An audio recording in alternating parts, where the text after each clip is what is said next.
how did you get that footage of Diddy? I think most journalists would not disclose their sources. If Sean Combs watches this, what do you think he's going to feel? Like, wow, this is amazing. I think he's going to say this is the best documentary I've seen in a long time. My favorite villain? I kind of like Diddy. There are no misconceptions.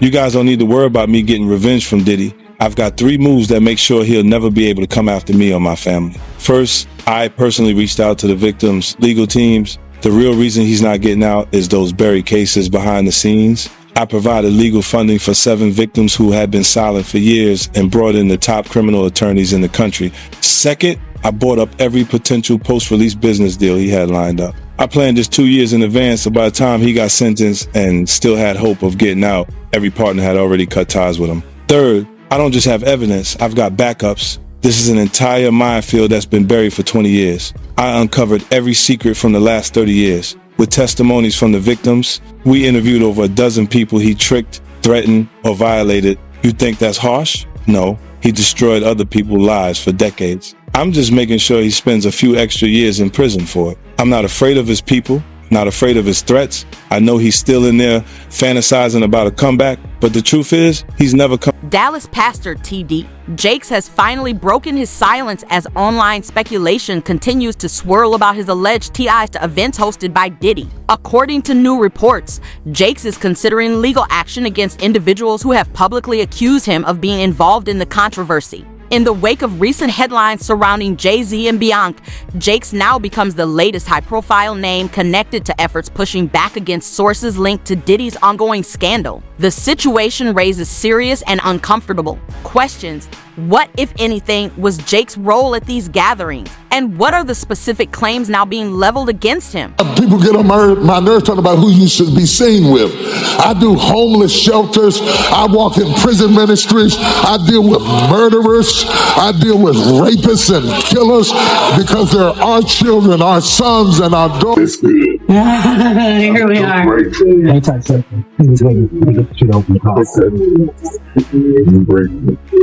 All the people who prayed, all the people who tested, all the people who had prayer vigils, all the people who concerned and said love and said mercy.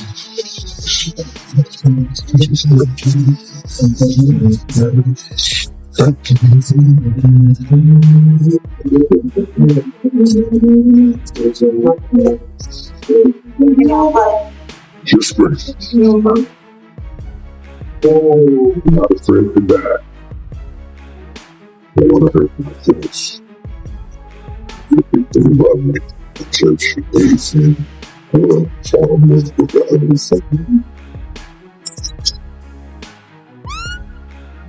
On November 25th, Bishop TD Jakes filed a defamation lawsuit against Pastor Dwayne Youngblood, who has publicly accused him of misconduct, allegedly dating back to when Youngblood was 18 years old. Youngblood claims the incidents occurred during church services and says he has witnesses and phone records to support his allegations. The accusations were severe and quickly drew widespread public attention. Since then, Bishop Jakes' name has surfaced in additional high-profile contexts. He has been referenced in legal filings connected to Diddy and was also mentioned by comedian Cat Williams as part of the expanding controversy. Jakes was first named in Lil Rod's lawsuit against Diddy, where claims emerged that Diddy allegedly relied on Jakes' religious influence to help rehabilitate his public image. According to the lawsuit, Jakes is said to have used his position at the Potter's house to bolster Diddy's reputation and facilitate access to new social and professional circles. While Bishop Jakes has denied any wrongdoing, he has remained silent on allegations regarding his presence at events hosted by Diddy. Even imagine being 18, 19 years of age. This person is killing it, and they're saying to you, come on in, let's talk. And so I did. I went in. We sat down at a very long dining room table in a room that she had. And for 2 hours, it was unbelievable. Pouring of heart, crying, him talking about my father. We talking about these scenarios, and I inwardly just knew I had finally found someone who could get it. Someone who understood. I'm sitting at this table and for the first time talking to any man I got tears coming down my face because somebody gets me. Somebody understood what I was going through. Well, after sitting there and having this long discourse with him, I finally look at my watch and I'm like, oh my goodness, I got to go. I got to get this car back to my mother. She's going to kill me. So I said to Bishop, I got to get up. And I got up from the table. He got up from the table. He walked around toward the way I had to exit quicker than I got over there. And when I started to walk past him, he pulled me to himself, wrapped his arms around me and tried to kiss me. And in that moment, I literally died.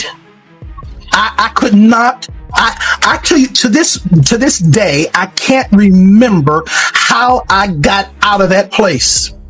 But I remember driving home with all kinds of crazy thoughts and what in the world am I going to do now? And I finally get home, get in the house, get in the bed. I'm going to try to go to sleep. And I get to sleep and get up in the morning. And in the morning, I step into our bathroom and my home phone rings. My mother answers the phone and she says to me, Wayne, it's Elder Jakes. And I get on that phone. And when I get on that telephone, I can hear water. He is sitting in a bathtub. And in that thing, he says to me, without any hesitation, there's 3 things I need you to do. The first one is, when I come to Pittsburgh, you're going to be the only person I sleep with. The second one is, you can't sleep with anybody else because I don't want to give my wife anything.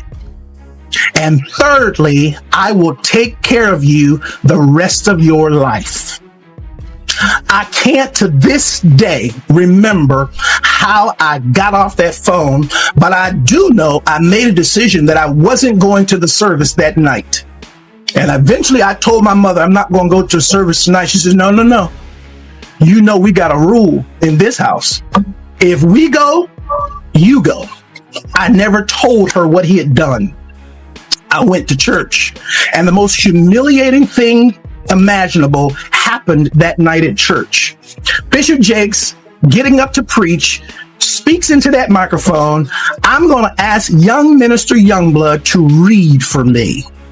And after all of that drama of the last 24 hours, I had to read. Multiple witnesses have claimed that TD Jakes was present at several of Diddy's exclusive, high-profile events, including the rapper's widely known all-white parties. One individual, identified as Gandalf, has allegedly confirmed seeing Jakes at these gatherings and openly questioned why a prominent religious leader would maintain such close proximity to Diddy.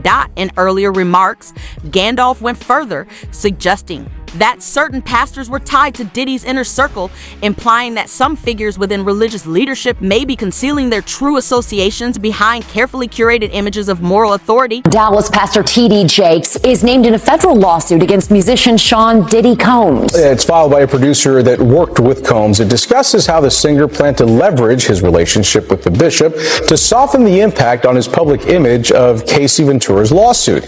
Ventura is a former girlfriend of Combs who filed her own lawsuit in November alleging abuse, violence, and sex trafficking.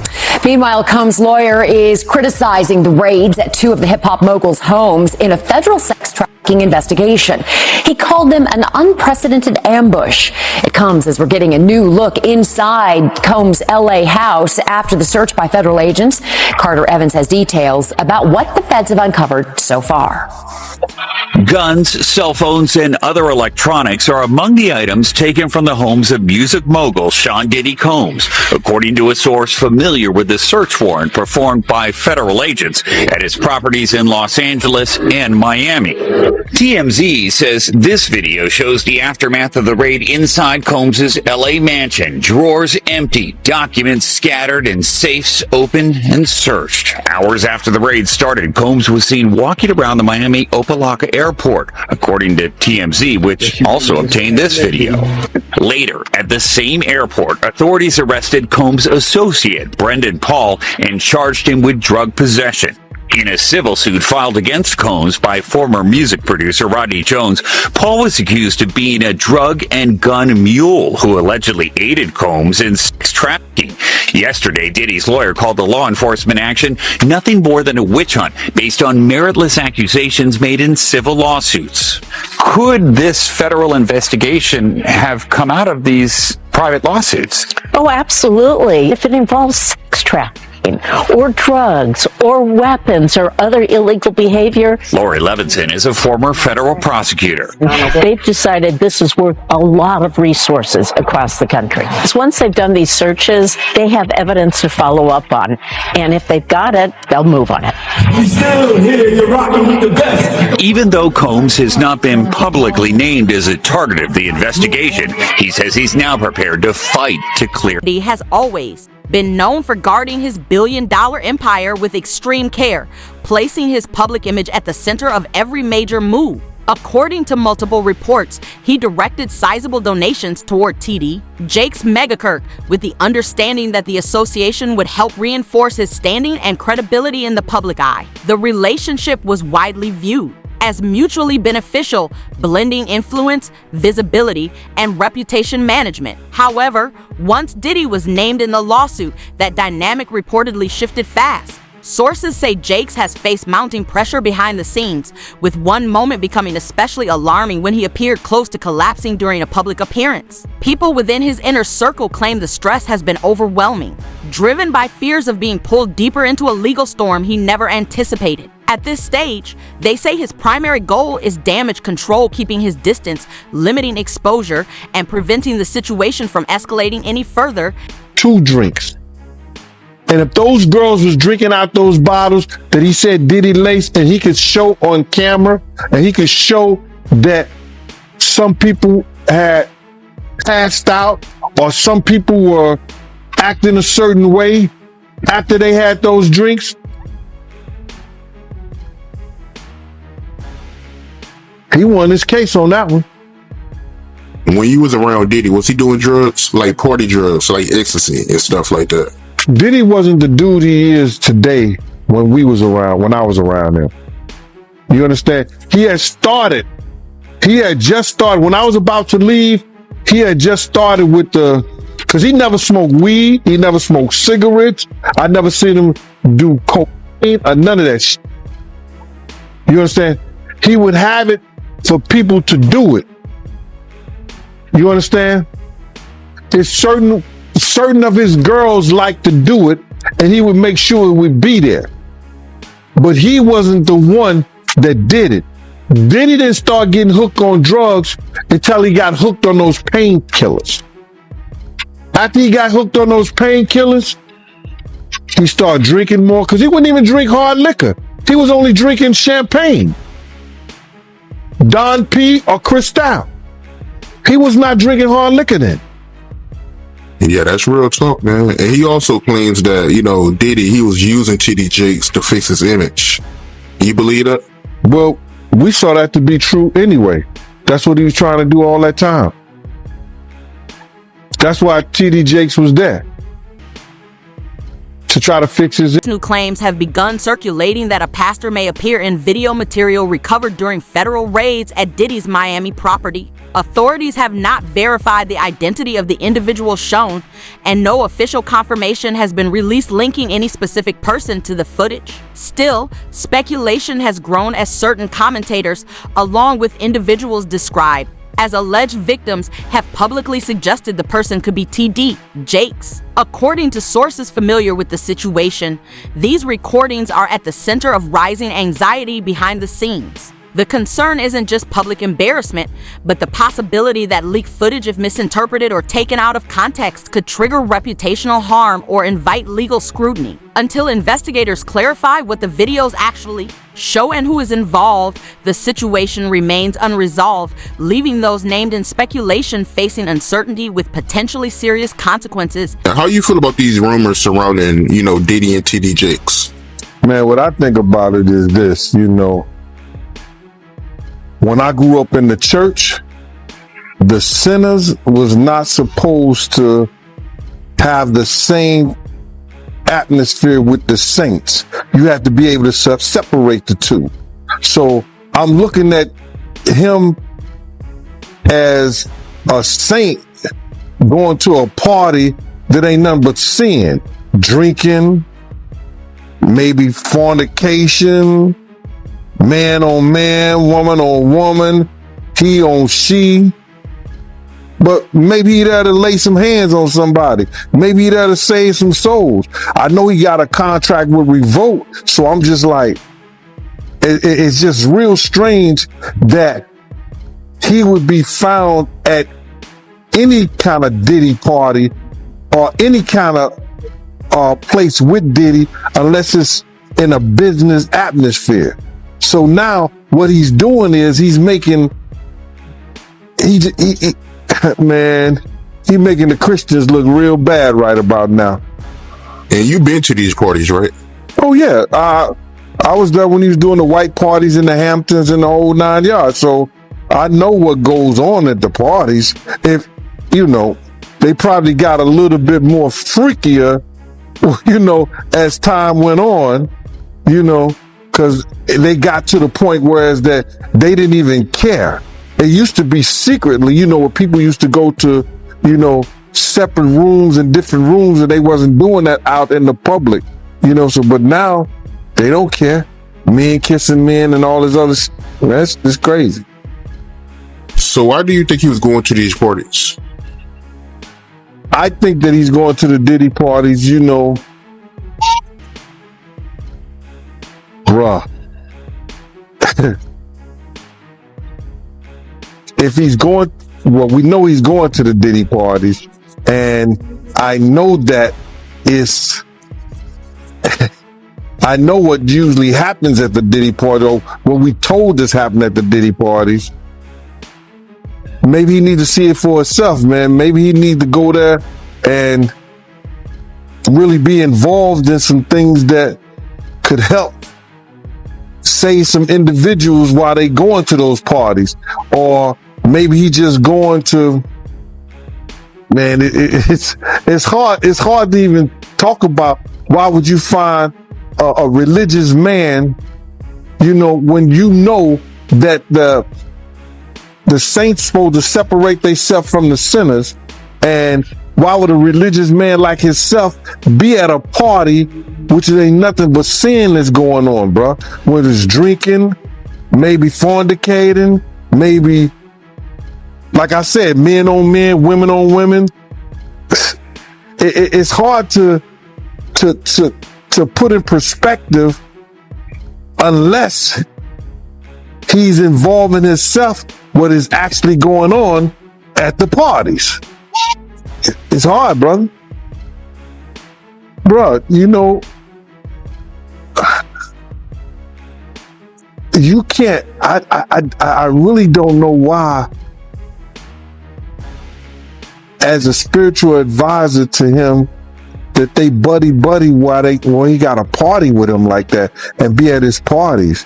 It's got to be, maybe it's something more that... Legal analysts have pointed to a disturbing pattern emerging from the allegations tied to Diddy and members of his inner circle, arguing that the behavior described goes beyond personal misconduct and instead reflects dynamics of power, control, and domination. A similar narrative has been shared by the individual accusing TD, Jakes, who claims he was deliberately made to feel powerless and degraded. He has recounted an incident in which Jakes allegedly told him that he was owned language that, if true, suggests a deeper exercise of authority and psychological manipulation. Together, these claims raise broader concerns about how influence and hierarchy may have been used within these environments. This leads to pressing questions. Why do so many people find these accounts credible? And what are the potential consequences for everyone implicated as the controversy continues to unfold? Celebrity friends is going to speak or say nothing until they're either contacted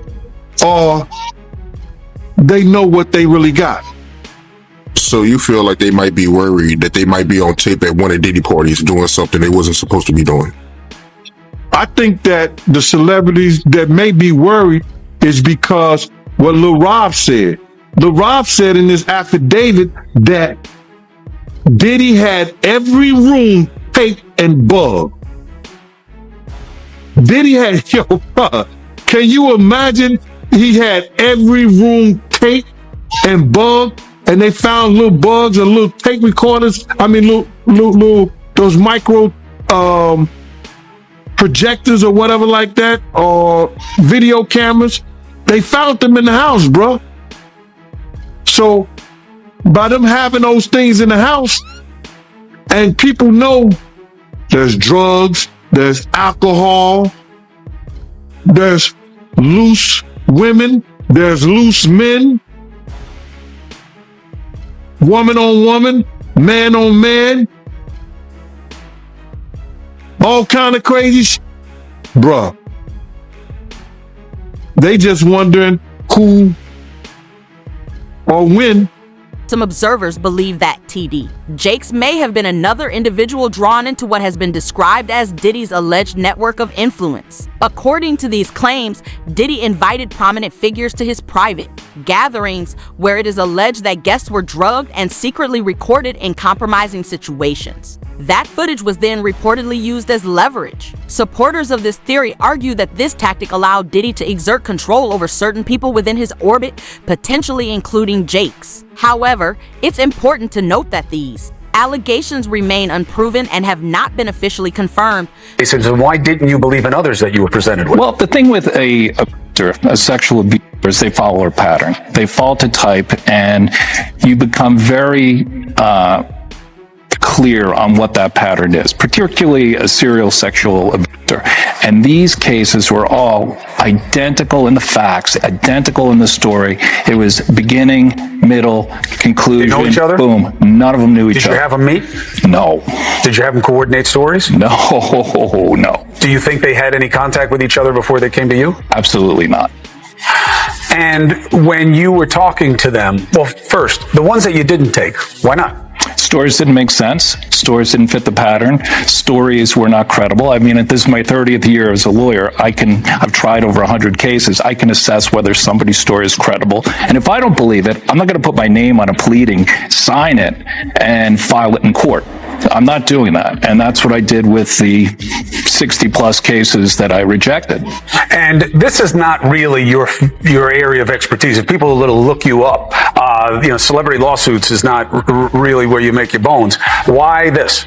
Well, I was involved in the Weinstein litigation. Right. I was involved in the Paducah litigation. I was involved in the Hayden litigation. Why did I do this? I do this because it's important. I think it's important for people to be heard, have their chance to get the power back. Because sexual abuse, sexual assault is about one thing: taking power, humiliating, demeaning a person and a victim. It has nothing to do with sex. And so I think it's important. I think it's important to get the word out. I think it's important for men to feel, hey, look, I can come out and be heard just like a woman could. And the defense that, look, they knew what they were getting into. These are regrets. They went there, they partied, and now they see a pocket. No, I don't think so. My client were they gay men? One was bisexual, the other ones were not. And they were going there. The client was bisexual, worked for Diddy. Diddy owed him money for doing errands for him and being his step and fetch, for lack of a better word. And I think it was a power move. It was a clear power move because this guy had the nerve to come to him and say, you owe me money. And so Diddy said, come on to the Intercontinental Hotel. He gives him the drug, knocks him out, sodomizes him. And I won't use the term that my client used, but he said he tried to turn me into his B word. And I think it was a clear power move on each and every occasion. I think the ones that took place in the Park Hyatt, that wasn't partying. My client met him at a nightclub in the city here with a music producer. He didn't think he was getting into that. The man who was in the Hamptons, he thought he was going to a white party. Who wouldn't want to go to a white party? I would have gone to a white party back in the day. I wouldn't go now, but they went there innocently. Despite Diddy's extensive network of celebrity connections, very few have come forward to defend him, raising questions about what they might know or fear. Observers suggest that this silence could be tied to allegedly sensitive footage reportedly recovered from Diddy's properties. Some speculate that blackmail, rather than loyalty, may be keeping people from speaking out. Bishop TD Jakes, once closely linked to Diddy, has yet to publicly comment on the matter. As lawsuits continue to unfold and new details emerge, it remains uncertain whether Jakes was complicit, manipulated, or simply caught in the fallout of a powerful network now. facing intense scrutiny.